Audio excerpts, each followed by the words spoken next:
Pegue duro. Boa noite. Vamos falar sobre a Base Nacional Comum Curricular e os reflexos na educação. Os participantes são Camila Bastos, Luca Muniz, Márcia Fiuza, que sou eu, Márcio Sena e Paulo César Lacerda.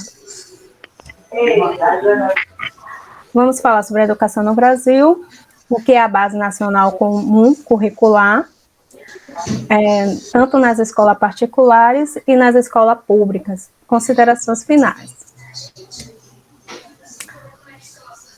Educação no Brasil. A educação no Brasil se inicia com a chegada dos portugueses, e com eles também chegam os jesuítas, que assumem o papel de catequistas e professores dos índios.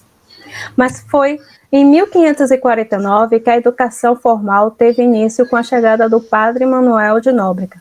O letramento era restrito aos meninos, que aprendiam a ler e escrever, e ao mesmo tempo eram convertidos ao cristianismo. O principal objetivo dos jesuítas era propagar os ensinos religiosos aos seus alunos, de que esperavam obediência total. Já em 1700... Paulo, passe para mim, por favor. Nesse slide, a gente consegue ver a estrutura do sistema educacional jesuítico no Brasil colonial. Começa com a escola do Beabá, a doutrina cristã, né, que é o catecismo bilíngue e o português tupi. Depois vem a escola secundária de humanidades, que é a gramática latina, mais a retórica, mais filosofia, mais teologia. Depois a continuação nos estudos, que é na Europa, sendo o direito ou a medicina o curso escolhido. Já no período pombalino, em 1759, os jesuítas são expulsos pelo Marquês de Pombal, que torna o ensino estatal. Em 1760, há um concurso para professores, mas como não há formação docente específica, muitos padres se tornam professores, o que mantinha a proximidade entre a religião e a educação. As aulas só começam efetivamente em 1774, e nesse intervalo de 14 anos, professores particulares ensinavam os filhos das famílias que tinham posses. As aulas eram chamadas de aulas régias, mas após a saída do Marquês de Pombal, o nome mudou para aulas públicas. Em relação aos conteúdos da educação, na reforma pombalina, não houve mudança significativa, pois a educação pombalina não diferiu da educação jesuítica em relação ao caráter literário e verbalista. Ou seja, as aulas régias que substituíram os colégios jesuíticos no nível do ensino secundário continuaram estruturadas nas disciplinas gramática latina, gramática grega e teórica. Ou seja, as aulas régias eram estudos de letras humanas e não contemplavam as áreas dos conhecimentos inerentes à história natural, que são as ciências da natureza. Pode passar?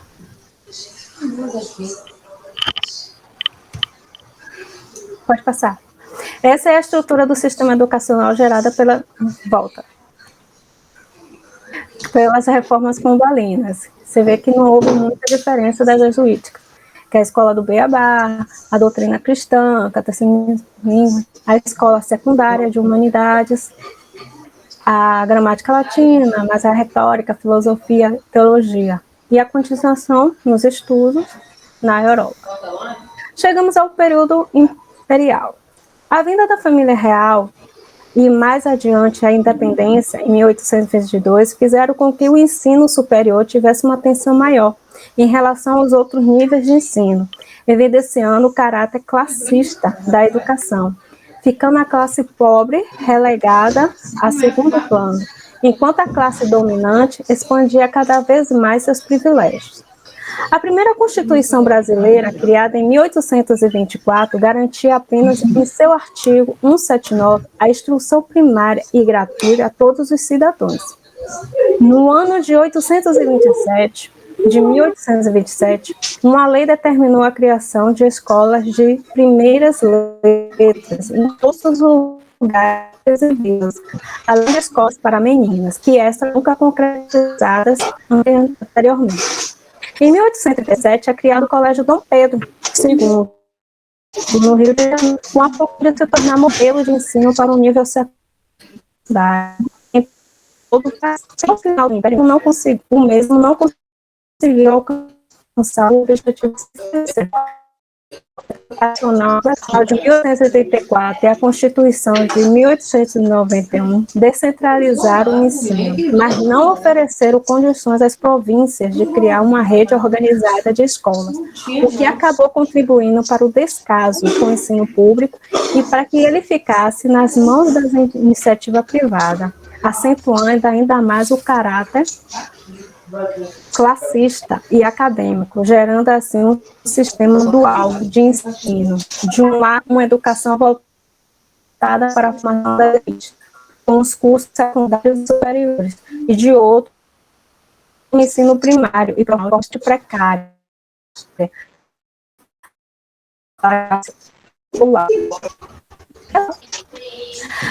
Aqui, nesse slide a gente consegue ver o currículo hoje de Dom Pedro. Que já disciplinas comunicadas os preços atuais que privilegiar com a adesão que estuda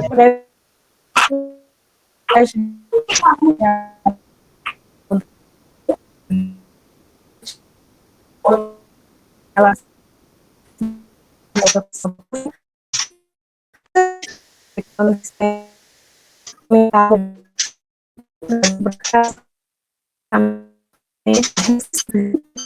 bases seriam a igualdade social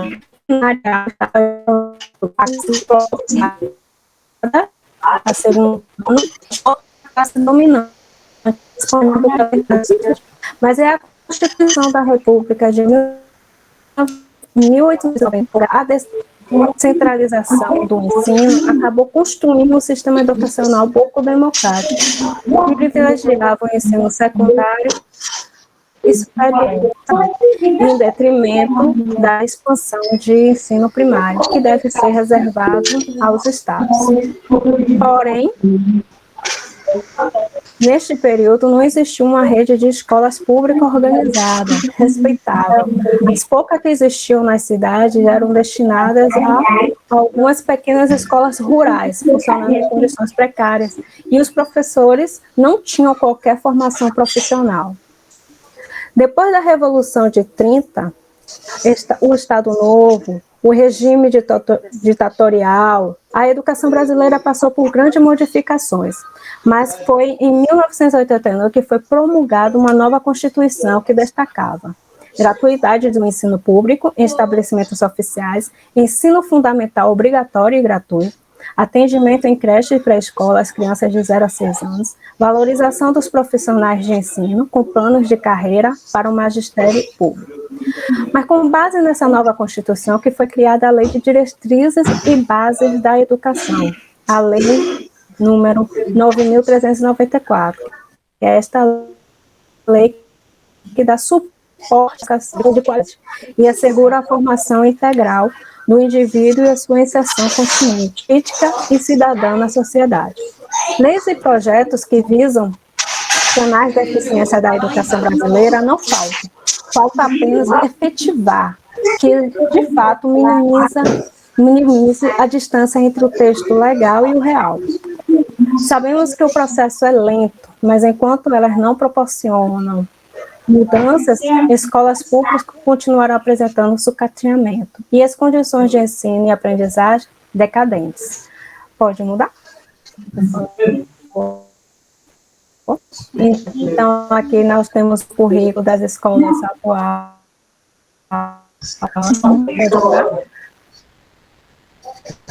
E aqui é a lei, né, de diretrizes e bases da educação nacional, que deve nortear os currículos, sistemas e redes de ensino das unidades federativas, como também as propostas pedagógicas de todas as escolas públicas e privadas de educação infantil, ensino fundamental e ensino médio em todo o território brasileiro, ou seja, em todo o Brasil.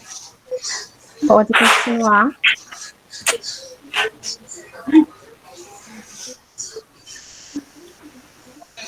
Vamos lá, Camila.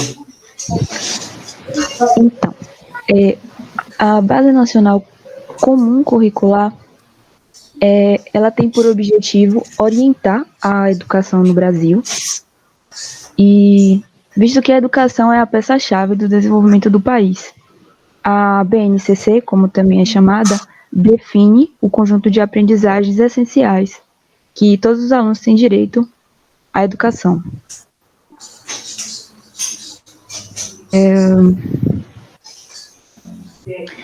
A BNCC, ela coloca a educação brasileira em compasso com as demandas do século XXI.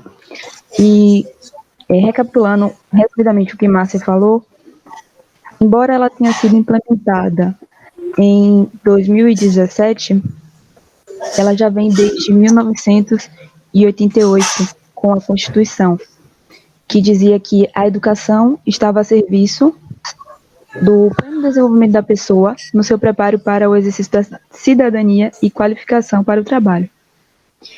Em 1996, com a Lei das Diretrizes e Bases, a LDB, estava determinado que a União firmasse um pacto interfederativo, ou seja, um acordo com diferentes níveis de governo para estabelecer competências e diretrizes capazes de orientar os currículos. Já em 2014, o PNE, que é o Plano Nacional da Educação, ele reafirma essa necessidade de diretrizes pedagógicas para a educação básica e também a necessidade da criação de uma base nacional que orientasse os currículos e todas as unidades do país. Essa base nacional, ela foi construída democraticamente com o envolvimento de educadores e também da sociedade. A primeira versão dessa base nacional contou com a participação de 12 milhões de colaboradores. A segunda versão, ela foi apresentada em 27 seminários de cada união federativa, foi apresentado em cada união federativa foi apresentado um seminário, até que se obteve a terceira versão, que foi homologada em 2017, e essa terceira versão ela foi apresentada nas 5 regiões do país, até que foi homologada pelo Ministério da Educação. Então, a BNCC é um documento plural, contemporâneo, e estabelece com clareza o conjunto de aprendizagem essenciais e indispensáveis que todos os estudantes, crianças, jovens e adultos têm direito. Pode passar. O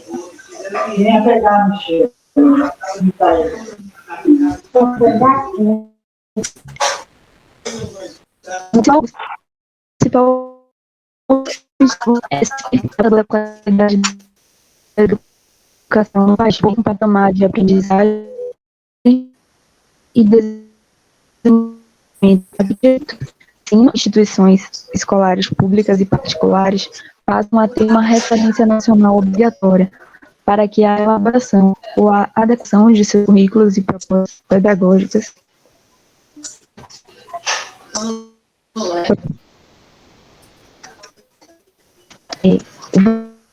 volte lá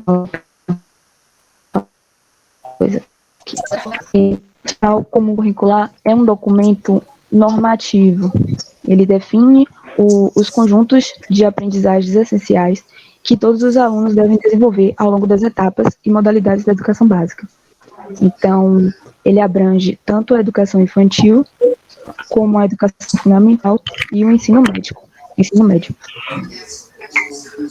Para a construção desse plano, foi levado em consideração competências, né? E as competências a competência era entendida como a mobilização de conhecimentos, habilidades, atitudes e valores para resolver demandas da vida cotidiana, do exercício da cidadania e do mundo do trabalho. E agora eu vou falar aqui no próximo slide quais são as 10 principais competências gerais da BNCC. O conhecimento, o pensamento crítico, científico e criativo, o repercutório cultural, a comunicação, a cultura digital, o trabalho e projeto de vida, a argumentação, o autoconhecimento e autocuidado, empatia e cooperação, responsabilidade e cidadania. Lembrando que todas essas competências elas são trabalhadas nos 3 níveis da educação básica. Agora eu passo a palavra para o meu colega Paulo. Vamos lá, gente. Primeiramente, boa noite mais uma vez. Foi bem interessante começar fazendo esse aparato que a colega Márcia fez em relação à educação no Brasil e pontuando como ela foi proposta e executada durante o tempo. E quando a colega Camila vem e fala sobre a BNCC, suas propostas, as suas ideias, só me vem à cabeça a seguinte ideia. Primeiro, é lindo, né? Porque a teoria é linda, né? A teoria você vai fazer com que a educação seja padronizada e teoricamente para cima. Só que, ao meu ver, traz alguns questionamentos que só o tempo vai poder sanar as dúvidas, né? Primeira coisa que eu botei aqui. A escola particular consegue alfabetizar em 1 ano a menos? Porque dentro da proposta, o período, que são um período de 3 anos para a alfabetização, vai ser reduzido para 2. A escola particular consegue fazer isso? Eu tenho certeza que sim. Visto que você tem, como chama, pessoas que estão, entre aspas, mais adequadas à realidade do ensino, estruturas que são mais capazes de resolver as demandas que as crianças podem ter, e também que o próprio projeto em si vai ser feito, voltado para atender a demanda, visto que nas escolas particulares existe uma relação comercial entre a coisa. Então, você tem as metas a cumprir. Você criar uma meta de alfabetização com um período mais curto é palpável, é plausível e eles conseguirão dar conta. Eu não sei se para as crianças isso vai ser um benefício, visto que nós sabemos quantos são analfabetos temos no Brasil. Mas como aqui o meu material de trabalho é as escolas particulares, eu diria que é possível, né? Isso tudo num viés de imaginação, num viés do que vai acontecer, porque de fato ainda não está completamente implementado. Há outro questionamento: como se dará a adaptação às mudanças?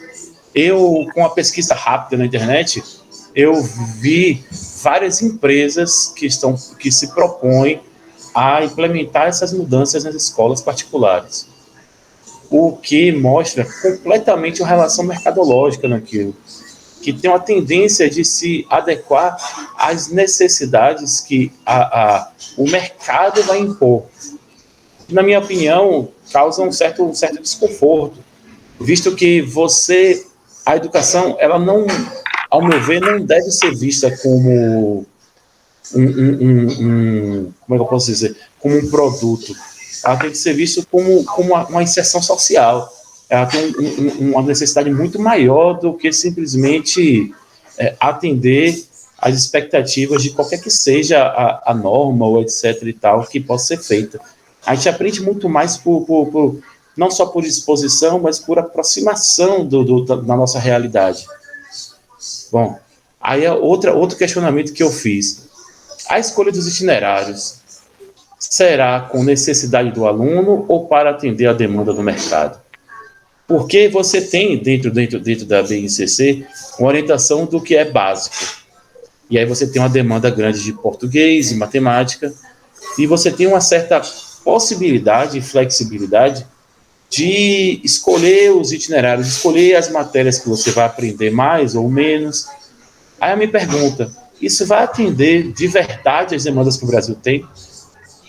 Né? Porque antes de formar um médico, um engenheiro, sei lá, até que seja um educador, antes disso a gente tem que formar um cidadão. E será que isso vai ser plausível dentro dessa dinâmica?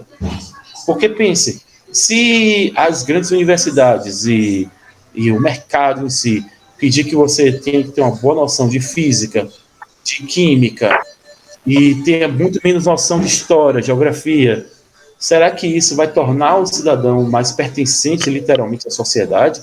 Ou isso vai fazer com que se crie ainda mais um abismo e as mesmas escolas particulares que, de alguma forma, conseguem ter uma educação formal um pouco melhor, será que essas instituições não vão estar num processo de decadência também, visto que é difícil a gente imaginar certas habilidades e certas demandas sendo atendidas quando você vai ter que estar focado no Enem, num vestibular que vai ter o foco provavelmente em certas etapas e certas ideias. Isso me causa muita dúvida, porque eu conheço alguns professores de escola particular e que me falaram e falam, né, se esse trabalho tivesse mais prazo, eu também traria alguns deles aqui para poder falar sobre as experiências e o que pensam. Eles falam um pouco assim, que vai escolher um itinerário, vai ter outros, mas vai viver pela demanda. Né? Por exemplo, uma escola de ponta que você tem um grande índice de aprovação em medicina, ele vai focar muito mais em física, química, biologia, uma matemática mais aplicada, e muito menos em sociologia, filosofia, artes, coisas que também são essenciais para o desenvolvimento do ser humano. Então, assim, aqui só para concluir a minha parte, eu gostaria de fazer aqui um exercício de imaginação. Por que eu digo exercício de imaginação? Porque ainda não temos, de fato, dados suficientes para saber o que vai acontecer.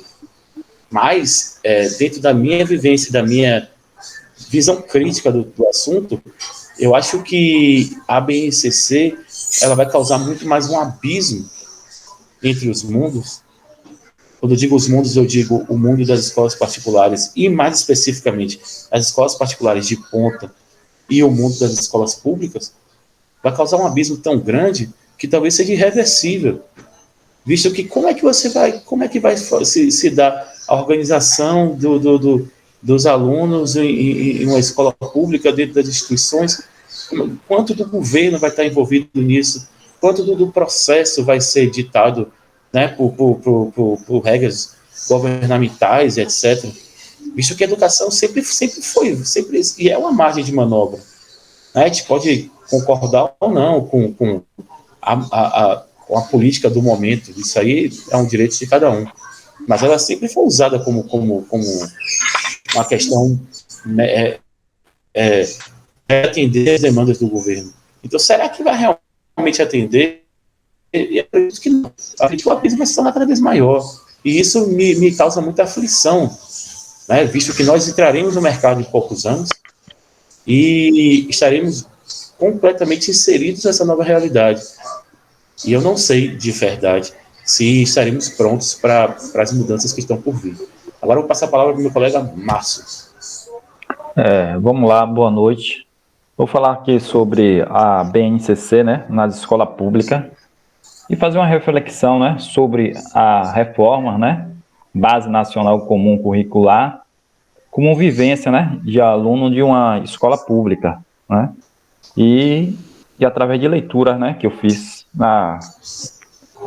sobre essa nova diretriz aí que está tentando ser implementada.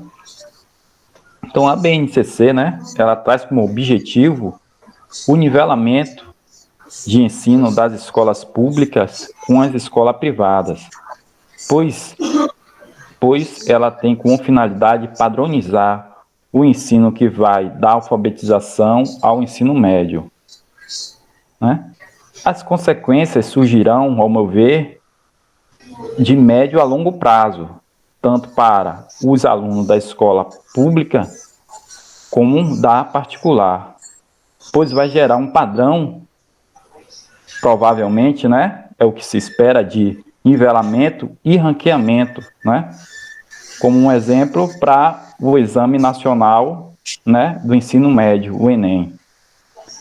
Deixando, então, esse processo mais justo e igualitário para todos, pois atualmente, sem o BNCC, a desigualdade na qualidade de ensino entre a escola pública e a privada é muito grande.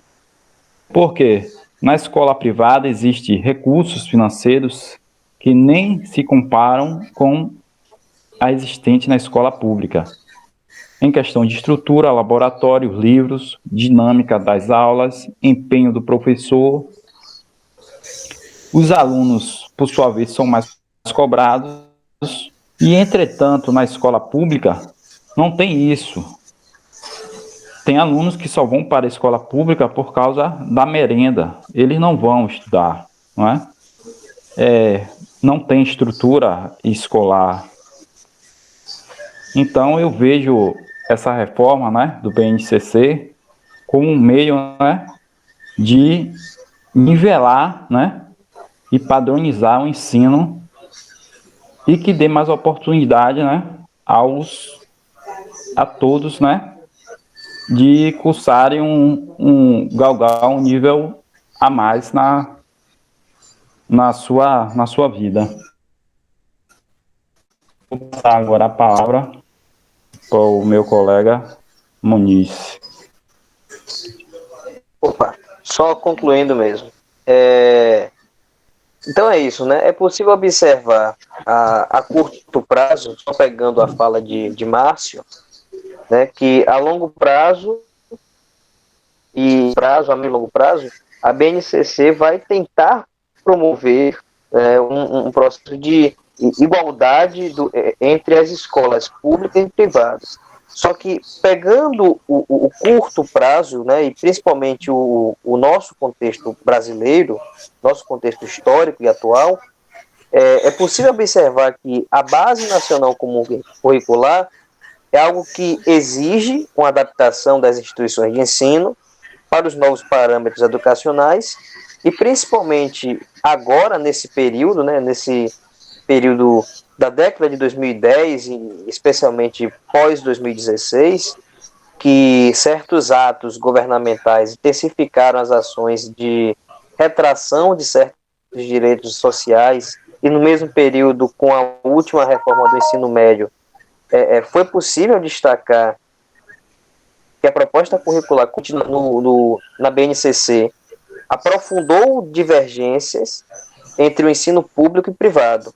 Pode ser que a médio e longo prazo isso seja diferente, mas pegando o curto prazo e o atual momento, né, que é um momento de transição, de adaptação, é o que está acontecendo.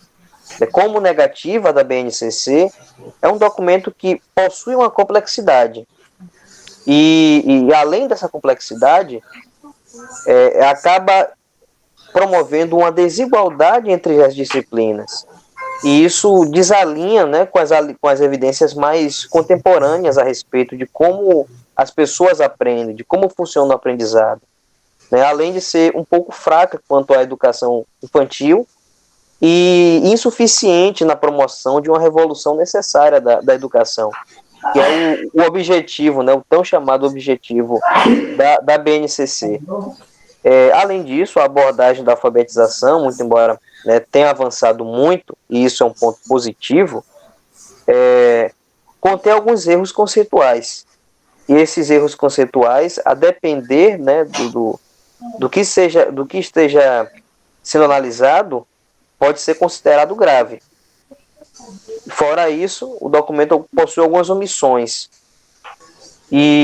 Mas, né, só concluindo o trabalho, considerando as propostas curriculares para cada etapa da educação básica, no Brasil principalmente, e no ensino médio, né, que é aquele que as disputas mais se acirram, é importante apontar que, em suma, né, o currículo é a síntese no interior de uma particularidade histórica, né, cuja definição de prioridades e opções educacionais está relacionado às correlações de forças e interesses. Né? Isso é um pouco da fala de Paulo. E tem um quê de histórico nisso, certo? E aí, com isso, os currículos, só concluindo e finalizando o trabalho, os currículos determinam uma seleção dos saberes, dos valores e dos significados. Isso vai mudando com a história, mas esse é o real objetivo do currículo, né? da base curricular, das bases curriculares de modo geral, determinar e selecionar aqueles saberes, aqueles valores e aqueles significados.